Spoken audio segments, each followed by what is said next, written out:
Hey everybody, welcome to a different kind of video. Those who have followed this channel for a while remember I used to do some personal videos every once in a while. Of course, still the games because I don't like showing myself on video, and I don't know what else to show other than game stuff. It's the way I'm wired. But I wanted to do a video in review, a year in view kind of thing about 2020. It's kind of for me to reflect on it and talk about it to somebody who may or may not be listening. So, as I'm sure with many of you, 2020 was a challenging year. For me, it really didn't have much to do with the sickness issue that's still going on. It was definitely part of it, but that year, 2020, was definitely the most challenging of my life. And I'm older than most of the audience here, not by too much, but according to my metrics, I am a bit older than most of you listening to this, probably. So, yeah, it was an awful year. And many of you, if you don't follow this channel, you may not know, about 2 or 3 years ago, my mother was diagnosed with early onset Alzheimer's. And, ever since then, things have been just rough. She's not married. I'm her only child, so I essentially became a caretaker. For her, we found her a place to live. I won't go through the whole story with it, but just to kind of cover the 2020 aspect, it all started off, the whole year just started off bad. She had fallen at the place she lived and broke her shoulder. And if you don't know, anesthesia, she had to have surgery with anesthesia.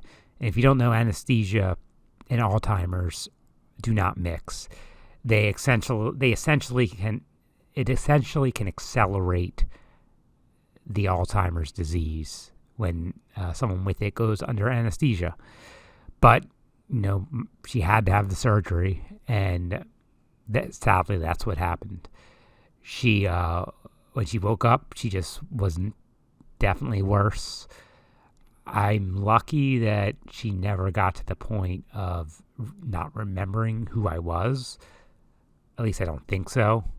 People with Alzheimer's can often do a great job of covering that they don't remember something, but so after the surgery, she had to spend some time in a kind of rehab place, and that was very rough. She didn't want to be there. She didn't understand why she was there. People with Alzheimer's, they can forget that they broke their shoulder. So they'll take off the sling and all that things because they just forget what happened. They'll know their shoulder's hurting, but they won't know why. They don't remember the surgery. They don't know where they are. So she just spent several weeks there just getting some strength back. And with her new mental state, she couldn't go back to the place she was. So I had to find her a new place that could provide her more care. And I was able to, a very nice place. And, she never took to it. She always talked about wanting to go home, which just kills me, just hearing stuff like that, because she doesn't know what home is. Like, she couldn't explain where else she wanted to go, but she didn't want to be there. And if you've never been to these places, it's not, I wouldn't say it's a prison or anything. It's a locked area. There's attentive nurses, but, they can't leave on their own, this area. They can go outside. There are people, she was youngest person by far. It's a really rough place to visit. And this is around the time when, the pandemic started to make news. And, to their credit, they locked down the home very early before there was much worry, like before there were any reported cases in the area. They locked down, but in the end, the lockdown wasn't enough. As far as I know, one of the residents had to visit a doctor, picked it up at the doctor, brought it back, and then it spreads like wildfire in these places. So she ended up contracting COVID and had to go to the emergency room because she passed out. They had no idea she had it. They were testing, not real testing, but they were checking vitals and everything, and it came on all of a sudden. And she had to go to the hospital. I tried to visit the hospital. They wouldn't let me in, which, that was rough too and made me very angry because she has like I said, she has Alzheimer's. She doesn't know what's going on. And I couldn't be there. They wouldn't let me in to be her advocate at this point because of possible spread. And that, I never saw her again. So she spent a couple weeks on the ventilator there, and then I had to make the decision on what to do. So we had to let her go, basically, because a ventilator is just like anesthesia. Her mind was just gone at that point. I actually kind of think she may have survived the COVID infection, but mentally she wouldn't have wanted to live like that, and it wouldn't have been her anymore. So that was around April that all that happened, and that's been very hard to deal with. One of the things I never really thought about before was we couldn't have a funeral until October. Just because of all the regulations. And someone with COVID at that point, I don't know if it's changed, they were required to be cremated because, they didn't want spreading. So October, we finally had the funeral. And, that is most of my year, and it continues through today.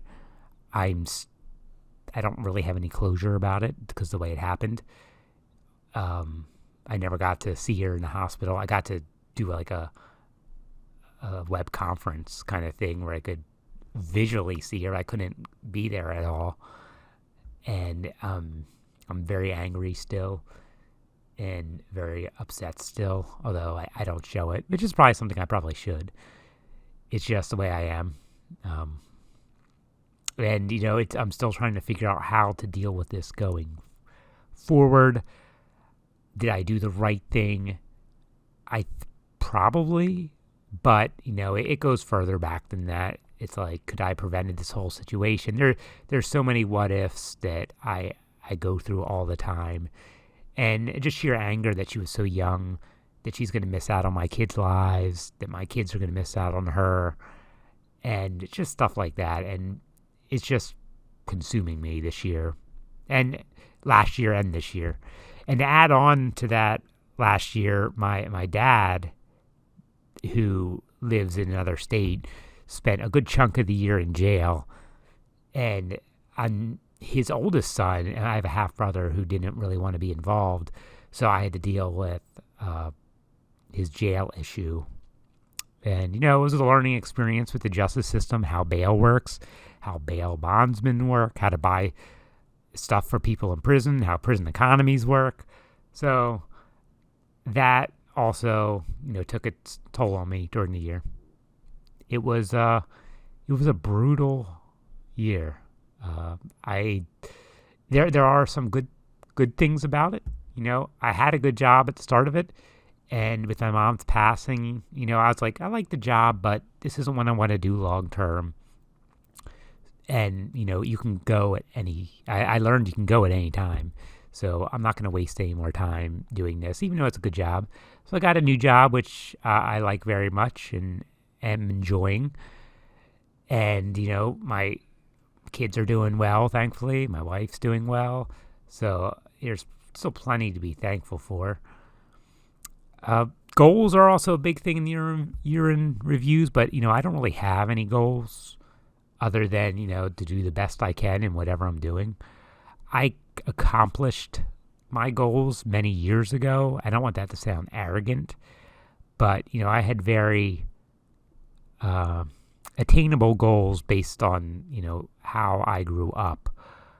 It wasn't great. and I'm not going to go into that here, but, my goals were like financial security, a family, just to have a family, and to do stuff I like, I have all that, and I've done all that. So now I just don't really set goals, just really want to be the best I can be. But, the last year and all those issues really took its toll on my ability to do that. Plus, I've been sick with something we can't figure out that's caused a lot of issues. That's more of a late last year problem, of course. So I got sick a couple times last year to add on to it. Maybe due to stress of everything else, maybe not, but I got pretty sick a couple times. So yeah, a good goal for me would be not to get sick, but I can't. That's really out of my control, sadly. It's not a fitness thing. It's other weird stuff.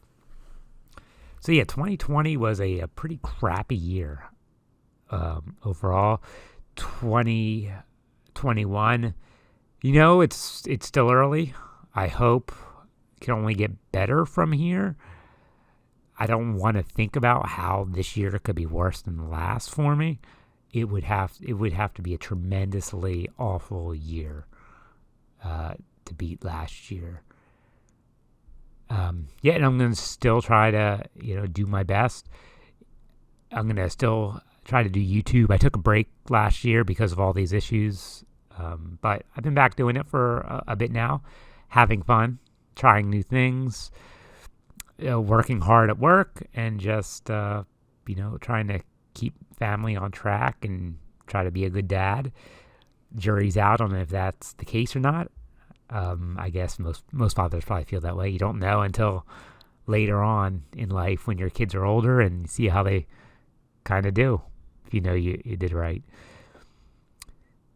Okay, I think that about covers my year in review. If you're still listening, thanks for listening. This was a nice way just to talk about these things, which I don't really do. I hope you have a good upcoming year and everything starts to improve soon. All right, that's it. Thanks for listening.